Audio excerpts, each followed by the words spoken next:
So there's a brand new documentary about Melania Trump that was supposed to give us this incredible, unprecedented look into her life. Instead, it's being called one of the worst films of the year. I mean, critics are calling it propaganda, and it is getting absolutely destroyed online. So what on earth went so wrong? Let's dive in. Okay, so just how bad are we talking?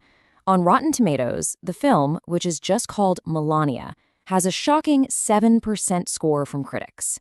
And to be clear, that's not just bad. That is a near universal thumbs down from pretty much everyone who reviews movies for a living. To give you a little perspective on how low that is, some reviewers are literally saying it's worse than the infamous movie Cats. And, when your film is being compared to Cats, you know you're in trouble. But it's not just the score, it's the words the critics are using that really paint a picture. This word right here keeps coming up again and again in almost every review: propaganda. Now, that is a really heavy accusation, and we're going to dig into why it's being used so much in just a minute. Then there's this phrase, vacuous spectacle. Critics are saying the film is all flash, beautiful shots, but with absolutely nothing real underneath. A completely empty experience. And this one might be the worst of all, soulless and slow. See, it's one thing for a movie to be controversial or disliked, but for critics to call it boring, that is the kiss of death. So, why all the hate? What is it about this movie that has critics so completely united in their dislike? Well, it seems to boil down to four main issues that you see over and over in the reviews. Okay, so here are the four big reasons for this backlash. First, it has a serious lack of depth. Second, those accusations of propaganda. Third, the timing feels really tone-deaf. And fourth, there's a huge controversy over the money behind the film. Let's start with that propaganda claim. So why propaganda? Well, critics are arguing this just isn't a real documentary. A good documentary is supposed to ask tough questions, show you the whole picture, the good and the bad. This film, they say, does the exact opposite. It's a carefully controlled story that only shows you what they want you to see, which feels a lot more like a PR campaign than actual journalism. And then you have to follow the money. It came out that the film had this massive $75 million budget, and a whopping $40 million of that went to a company owned by Melania Trump herself. That discovery caused a huge outcry, with a lot of people saying this was never really about making a film in the first place. All right, so with all this drama surrounding the movie, what is actually in it? The big promise was unprecedented access during those 20 days before the inauguration. But what did that access actually show us?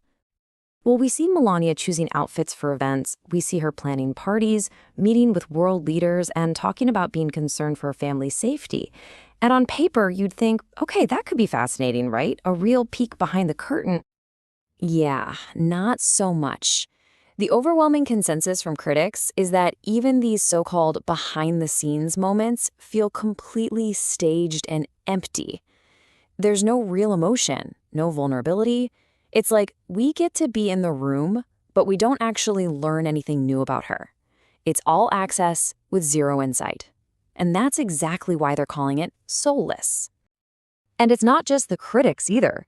The reaction from the general public has been just as harsh. Online, people are calling it boring, pointless, a total waste of time. On movie sites like Letterboxd, it's being review bombed. That's when thousands of users get together and just give it the lowest possible rating to make a point. This chart really tells the whole story.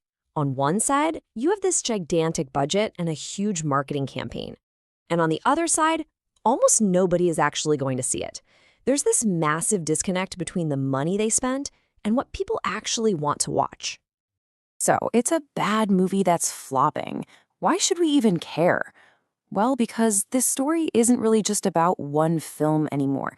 It's become a symbol for these much bigger questions about media, power, and what we even consider to be the truth. At this point, the film itself has almost become less important than the massive debate it started. This movie has become a total flashpoint for some really important conversations. It's making us all ask, where exactly is the line between a documentary and a PR piece? When does exclusive access just become a tool to control the story? And in a world where we're flooded with information, how do we even tell the difference between real storytelling and propaganda? That's why everyone is talking about this. So I guess that's the $1 million or $75 million question here. After all of this, is Melania really a documentary, or is it just a very expensive, very polished PR vehicle? It's a fascinating question and definitely one worth thinking about.